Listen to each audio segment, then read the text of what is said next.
Your view of God will determine your view of life, or your view of life will determine your view of God. If God is your reference point, then you will be able to make sense of that which has no sense. If your circumstances are your reference point, then you will neither be able to make sense of life or God, because you have an inverted view. The second most important truth you could ever learn as a Christian is what I want to speak to you about.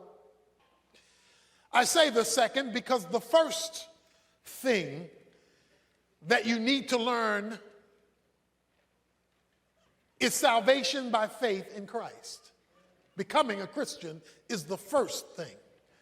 Nothing can preempt that as the first understanding. To understand and respond to the gospel is of first importance. Paul says that in 1 Corinthians 15, of first importance, I declare to you the death and resurrection of Jesus Christ. But second to that is your understanding of the sovereignty of God. If you do not understand the sovereignty of God, then you will not be able to make sense of life.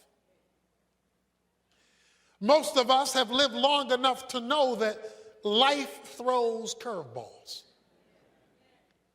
Life is full of the unexpected. Life is full of pain and problems. Life is bittersweet, sometimes bitter, sometimes sweet, sometimes both.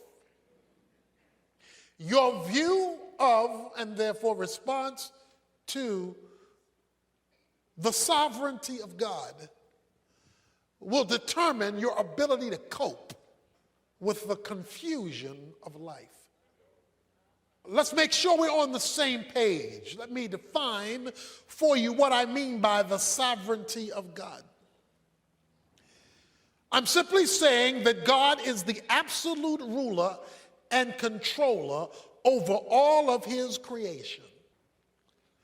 Sovereignty simply means to rule over, to reign over, to be in control over. To say that God is sovereign, which speaks of his kingship, his kingly role, is to say that there is nothing that happens over which he is not in control. That control is either manifested either by direct causation, he makes it happen, or by consciously allowing it to happen. He either controls it, he says, that's what I want to happen, so it happens, or he says, that's not what I want to happen, but I'm gonna let it happen because I'm gonna use it for what I want to happen. You cannot have a sovereign God and have luck.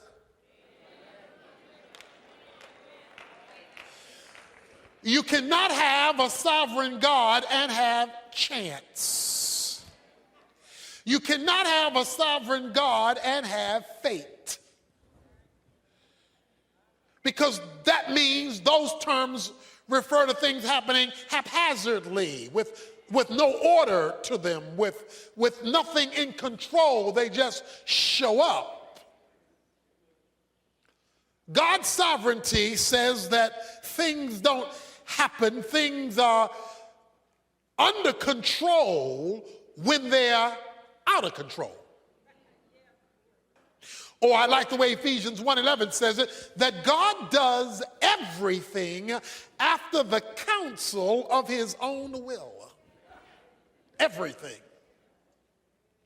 He is creator, controller, and sustainer of all things. So we've got to establish this as the governing principle of life. The governing principle of life has to be the sovereignty of God. Therefore, you can never first appeal to your circumstances.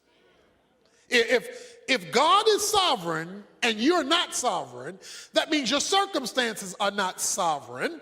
God is. So the reference point for life must not be life, it must be the sovereignty of God. This leads me to probably the greatest verse, I would say, in the Old Testament, maybe in the Bible, when it comes to life circumstances, as it comes to the intersection of the sovereignty of God, and that is found in Genesis 50. It comes at the end of a saga of a young man's life that we have spoken of often. His name is Joseph. Joseph has been sold into slavery by his brothers who were jealous of him. Joseph, having been sold into slavery, winds up working for a man named Potiphar, because the slave owners took him to Egypt. They sold him as a slave to Potiphar, where Joseph climbed the ladder of success and became Potiphar's administrative assistant, managing all of his household affairs. While managing his household affairs, Potiphar's wife sought to seduce him, and he refused. In her anger over his refusal, she cries rape, making Potiphar, of course, furious that this man who he had entrusted over all of his affairs would seek to rape his wife, which was not true. And Potiphar gets Joseph thrown in jail. So he's sold into slavery for no just cause. Now he's in jail for no just cause. While in jail, there are two men who are in jail with him. One man is sentenced to death. One man is set free. Joseph says to the man who's set free, "Remember me to Pharaoh." Remind him I'm still here. The man who he talks to forgets. He's free. He's not remembering nobody else. And now he is now forgotten. This is 12 to 13 years of events I just described for you. Every time it looked like he was going up, zoom, he went down. You talk about it's not fair. Joseph could say, this is not fair. Pharaoh has a dream he can't interpret, that he doesn't understand. And I'm covering a number of chapters in the book of Genesis, a story that is riveting. He comes to a place where he has this dream he can't interpret, and then the man in jail remembers. There was this dude in prison who was good at this stuff. He could interpret dreams. And since nobody can tell you what this dream meant, maybe you ought to call on him. I think his name was Joseph. Joseph is summoned up to Pharaoh. Pharaoh tells him the dream. And Joseph says, this is the interpretation. There will be 7 years plenty. There will be 7 years famine. In order to get ready for the 7 years famine, you're going to have to store from the 7 years plenty. Pharaoh was so awed by Joseph's ability to interpret dreams. He took him from the outhouse to the White House. Joseph, in one day, becomes the second in command in Egypt. over 12 years of pain is overturned in one night. I mean, he couldn't have climbed that ladder as a Jew in 12 years if he had applied for the job and worked at it. But through a supernatural lucky opportunity, he is placed second in command in a foreign land that are not his people. Through a series of events that is literally Hollywood. It's a Hollywood kind of story. His father and 11 brothers are caught in this famine. And the only place you can get food is Egypt. Egypt, because of the interpretation of the dream, has all this extra storage. So the only place you can get food is you got to go to Egypt. So the brothers make their way up to Egypt. I'm going somewhere with this, stay with me. They make their way up to Egypt to request food. Joseph recognizes these are the boys that sold me into slavery. These are my brothers. But they did not recognize him. Of course, years have passed. Last time they saw him, he looked like one of them. Well, he living large now. Things have changed. They don't know who he is. He knows who they are.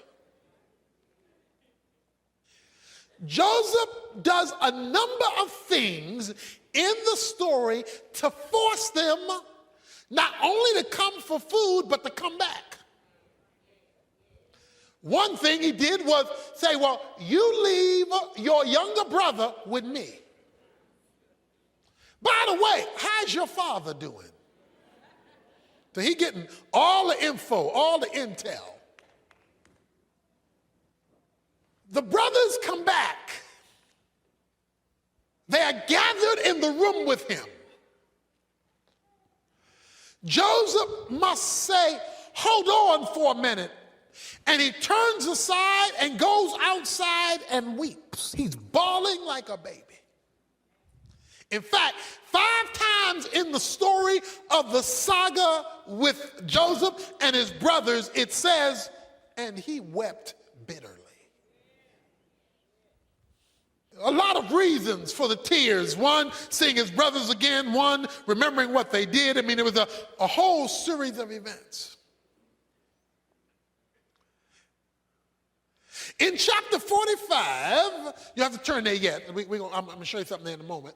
In chapter 45, when the brothers are standing before him, Joseph clears the room. Of all the Egyptians, he says, all you folks leave, and you folks leave me here alone with these men. And Joseph says, come near to me. Now they want to know what is going on here. All we did was come up for food. Now we are trapped in this circle that we can't break out of. Come near to me. Now, some time ago, I shared with you what my holy imagination thinks happened. Because it was on this occasion, the Bible says, Joseph revealed himself to his brothers. And from my perspective, the fact that he tells everybody else, leave, he tells them, come real close. He wants them to see something that would validate his identity. And there was only one thing that would validate his identity: his circumcision. Thus, everybody leave, you come near. I am your brother Joseph. Because only Jews were circumcised. Nevertheless, they're now terrified. Because the one they sold into slavery is now in charge. You know, what goes around comes around.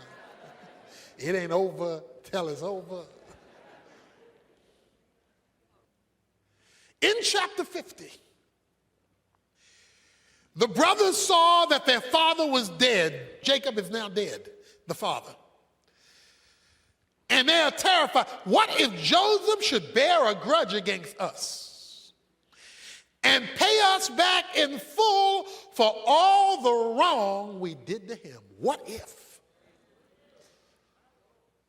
As long as daddy was alive, out of respect for daddy, he withheld his hand.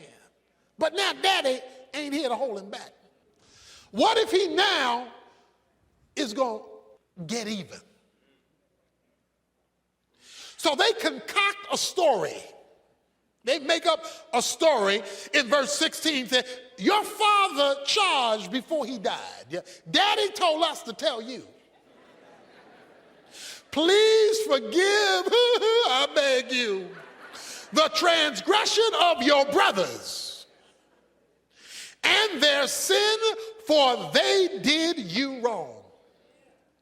Please forgive their transgression of the servant of God, of your father. And again, Joseph wept before them. It wasn't fair. It wasn't right. His life got messed up because they messed him up. Has there been anybody in your life who's messed you up? What they did to you, what they did about you, how they put you down, how they treated you, how they reneged on you, whatever, it has messed you up for years. Because he went through 12 years of torture for something he had never done wrong. His brothers came to him and fell down and said, behold your servant. And then Joseph says the words that are at the heart of my point this morning. Do not be afraid, verse 19. For am I in God's place? You meant evil against me, yet you did me wrong. But God meant it for good, in order to bring about this present result, to preserve many people alive. It doesn't get stated any clearer than that. Am I in God's place? He says, I am looking at this through a different set of eyes than you are. You're looking at what you did to me, and what you did to me was wrong, but what you did to me is not my final reference point. What you did isn't the bottom line. What you did isn't the final point. What you did didn't make it over. He says, you meant it for good. You did me wrong, but you meant it for evil. You did me wrong, but God meant it for good, to bring about this present result. When life treats you wrong and you focus only on the wrong, then you're missing the point. When life treats you wrong, God is still in control. When it's not fair, it doesn't mean it's not God. When God allows people and things to do things to those who are committed to him, you can be assured that he's allowing bad things for a good reason. Let me say it another way. Anything that happens in your life, because God is sovereign, must pass through his fingers first. God has the power to stop it, reverse it, correct it, kill it. If he didn't, he wants to use it. You meant one thing when you sold me into slavery, but God meant something else when you sold me into slavery. You were thinking, I'm mad, I'm irritated, we're jealous of you, we don't like you, we don't want you here anymore. That's all you were thinking. But when God lets you get through with that, he was up to something else. He says, and the reason God did it in verse 20 is that he might bring about this present result. He allowed an event 13 years ago to bring us to today. He allowed a negative in our past to bring about what you're looking at right now. In fact, boys, thank you for sending me into slavery. Because when you put me in that hole and lied to daddy and told him I was dead, God allowed the Ishmaelites to come up and see me. And they took me. God allowed me to be sold by them to Potiphar. Then God allowed me to be put in prison for a crime I didn't commit to bring about this present result.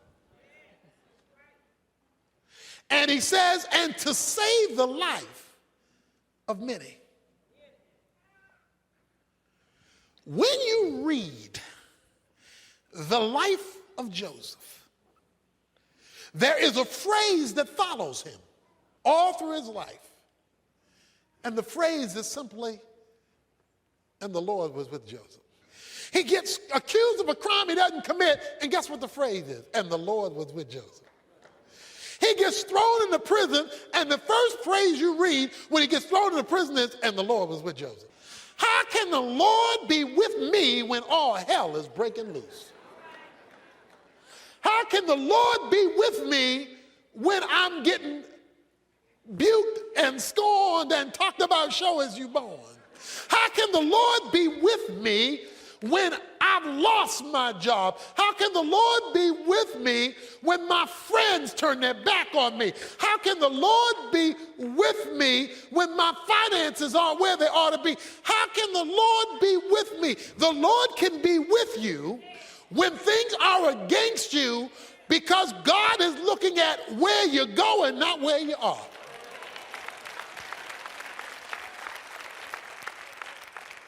You see, our problem is all we see is what we see.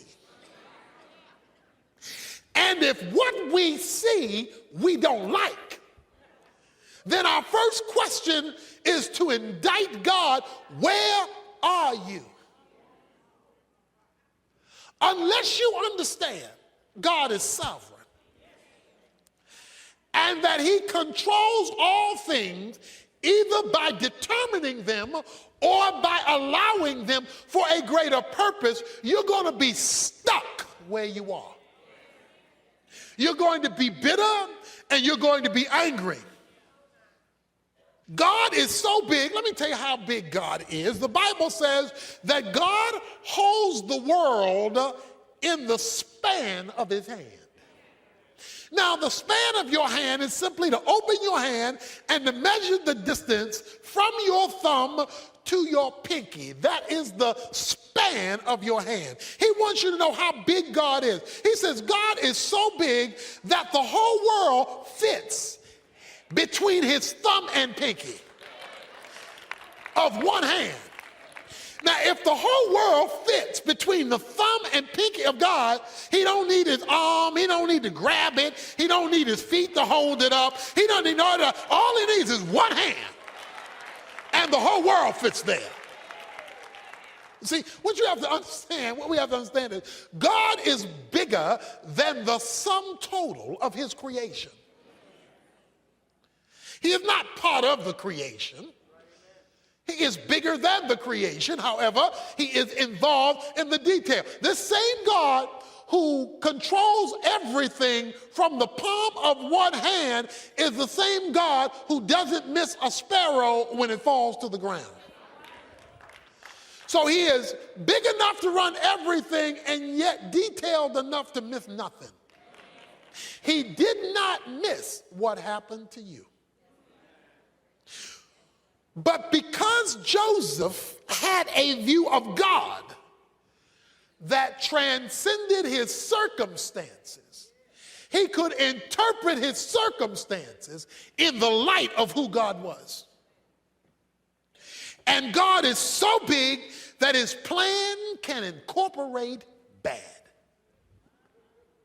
He is so big, God can't do bad. God doesn't promote bad, but God can use bad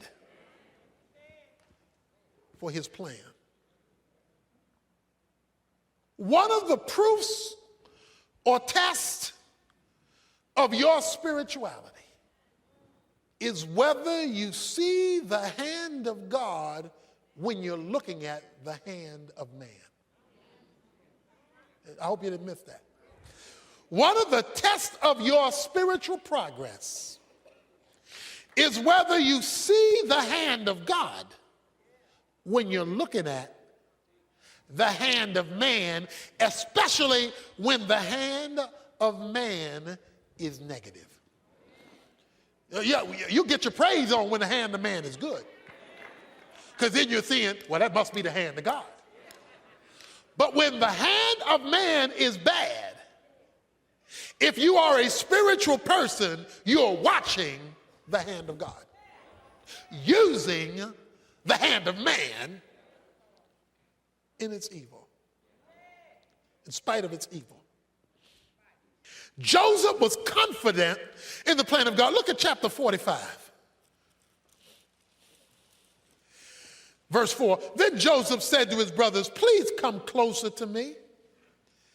And they came closer. And he said, I am your brother Joseph, whom you sold into slavery. So this is where he calls them close. And now do not be grieved or angry with yourselves because you sold me here. I'm going to talk about that in a moment. For God sent me before you to preserve life. Don't get mad at what you did, because what you did, God did. For the famine has been in the land these 2 years, and there are still 5 years in which there will be neither plowing nor harvesting. And God sent me before you to preserve you for a remnant in the earth, to keep you alive by a great deliverance. Therefore, it was not you who sent me here, but God. And he made me a father to Pharaoh and lord of all of his household, to rule over the land of Egypt. You didn't send me here. Now let me show you another scripture. Psalm 105, verse 16. And God called for a famine upon the land. And he broke the whole staff of bread, and he sent a man before them, Joseph. Now this is the psalmist writing many years later after all these events have happened. And he sent a man before them, Joseph, who was sold as a slave. They afflicted his feet with fetters, put him in prison. He himself was laid in iron for a crime he didn't commit, remember? Until the time that his word came to pass, the word of the Lord tested him. The king sent and released him, the ruler of peoples, and set him free. He made him lord of his house, Pharaoh did, and ruler over his possessions, to imprison his princesses at will, that he might teach the elders wisdom. And here's what I want to point out. Israel also came to Egypt. Israel is Jacob. Jacob's name was turned to Israel. All right, let's put this in perspective now. Remember now. If you are on the same page with God and bad things happen to you, You must look at the bad things as the hand of God and not merely the hand of man. That's my point. God knows what he's doing. In allowing that to come to you, he knew it was coming. He decided not to stop it, so he must plan to do something with it. You say, but why is he allowing the negative? He tells you in Psalm 105, he says, to test him.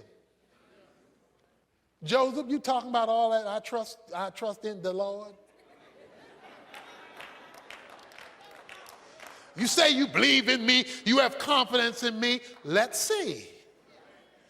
Do you trust me when man's hand is against you? When you are committed to God and man's hand is against you, it's a test. It's a test. God wants to see whether you trust him, not hear it. Do you trust him when it's going backwards? When it is going in reverse? Are you blessing his name now? Are you worshiping him now? Are you giving him glory now? Are you coming to church now? Are you serving him now? Are you giving now? Are you responding like he's good even when it's bad? God allowed the negative to test you. God was up to something much bigger. In fact, the reason it took so long was because it was so big. Let me give you good news about a long test. If you're in a long test, it's because there's a big reason. So let me tell you the reason. He says, Israel came to Egypt. God made a promise years earlier to their forefather named Abraham. I'm going to make of you a great nation. I am going to make of you a great nation, and when I make of you this great nation, as part of this process of bringing this nation into being, God says, you will be in a land called Egypt for 400 years. And out of that 400-year experience, I'm going to give birth to a nation that will come out of your offspring, and this nation shall be my people and shall glorify my name.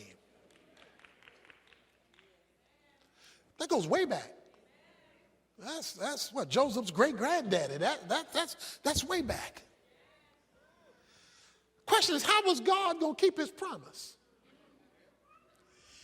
He got Joseph's brothers to sell him into slavery. The slave owners sold him to an Egyptian. The Egyptian sent him to prison. He became the confidant of Pharaoh.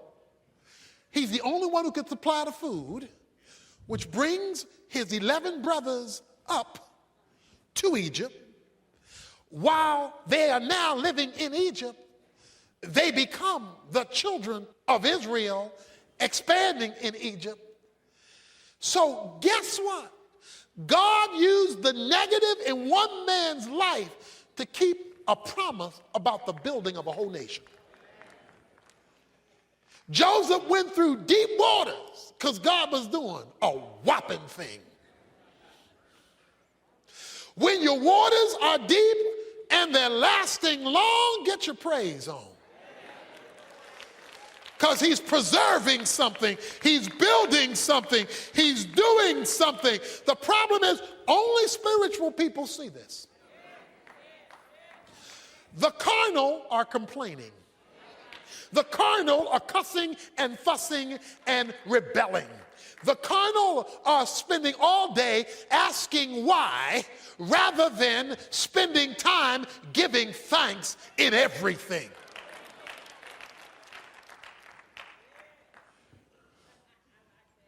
God is up to something. If his delay is one negative on top of another, and you're walking with him. See, Joseph was walking with God. And because he was walking with God, it was not wasted time. If you're not walking with God, you don't know what is going on, and you mad all the time. Verse 21 of chapter 50, so therefore do not be afraid. I will provide for you and your little ones, my nieces and nephews. So he comforted them and spoke kindly to them. I need to read that again. Some of you already know where I'm going. So therefore, do not be afraid. I will provide for you and for your little ones. So he comforted them and spoke kindly to them. When you have God's point of view, you can relate to people who hurt you differently. See, if all you see are the people who hurt you, you did this to me and I'm going to get you. All that's telling me is you didn't see the hand of God. You thought that was all about what they did. But because Joseph never lost sight of the hand of God, when they repented, yes, they repented. They said, we were wrong, we're sorry, and we are scared. Because Joseph now has the power of life and death. He says, don't be afraid. I not only forgive you, I'm going to take care of you. I'm going to comfort you. I'm going to help you. The recognition of God's sovereignty gave the freedom of forgiveness. Many of us are living life on a leash that we can't shake, and Satan is holding the other end of the leash because we can't let it go because all we see is what they did. Because we do not have the eyes of God, we do not see what God was doing in allowing it, even though we were not at fault. Many of us are in shackles and are looking for ways we can get them. I'm going to get them. Let me show you 1 Peter 3:9. Apostle Peter says these words, not returning evil for evil or insult for insult, but giving a blessing instead. For you were called for this very purpose, that you might inherit a blessing. Now, they're not going to tell you what I just told you in the street. They're not going to tell you that. But we're talking about a spiritual perspective. He says, rather than paying them back, have the mindset of giving a blessing so you, watch this, inherit a blessing. Why? Because you are looking at what God is doing. He released them from their debt because he was looking at God's sovereignty. If Joseph would have held on to the grudge, he would never have passed the test. And if he didn't pass the test, he would never have inherited a blessing.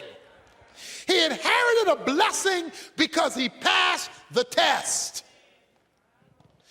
Many of us are being tested by the hand of a sovereign God, but he cannot elevate us because we refuse to take it or pass it. And we're living in bitterness and anger because we saw the hand of man and missed the hand of God. It's time to push the delete button because you're looking at the hand of God.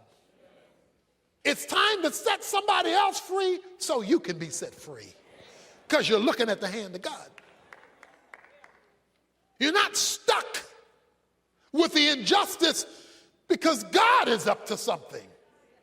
And he decided to use the injustice to get you where he wanted you to be. He said, God used it to bring me to this place.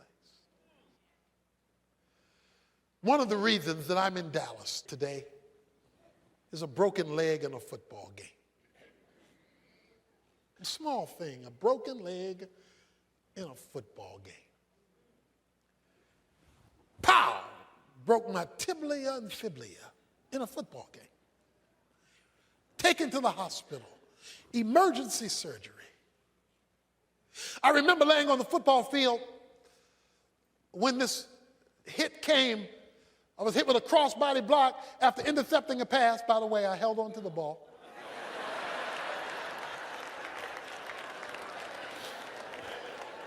Just want to get that straight. I'm not a punk. I held on to the ball.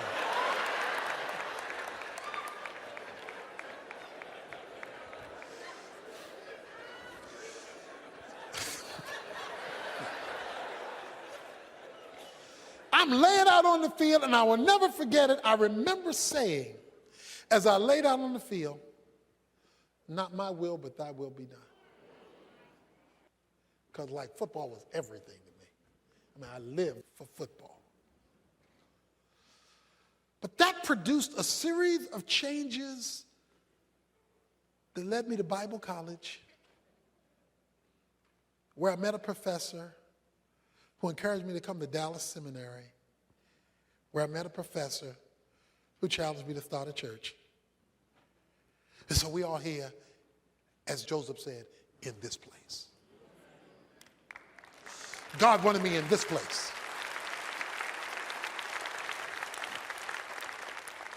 And it was inspired because something got broken. If God is allowing something in your life to pow, break, rather than simply going off on the one who hits you, ask, Lord, what is your will? What is your plan? What place are you taking me? When astronauts are learning to fly, they are put in a flight simulator where pilots are confronted with every kind of conceivable flight emergency. It is there in the simulator that they hone their responses and skills until they can successfully face them. They are given difficulties so that they can have the proper reaction when the real thing comes. The simulator really isn't the real thing. It just feels like it. They are preparing them in the test for when they get high, for when they're elevated, when they take off. God is allowing you in the simulator and shaking up your world to hone in your faith so that when he comes in and allows you to take flight, you know what to do up there because you learned what to do down there.